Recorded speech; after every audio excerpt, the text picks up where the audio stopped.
Bakit yung CIDG ang naging lead? Samantalang investigasyon ang dapat mission nila.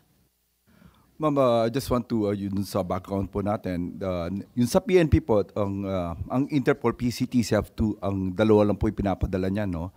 Pagka dun sa PNP po, ang main task po namin, pagka PCTC, CIDG, ang sa NBI naman, NBI Interpol. So usually, pagka may request po ang PCTC, ang pinakadiretso po namin is CIDG, not any other unit when it comes to arrest po. Pero you had the choice, ano?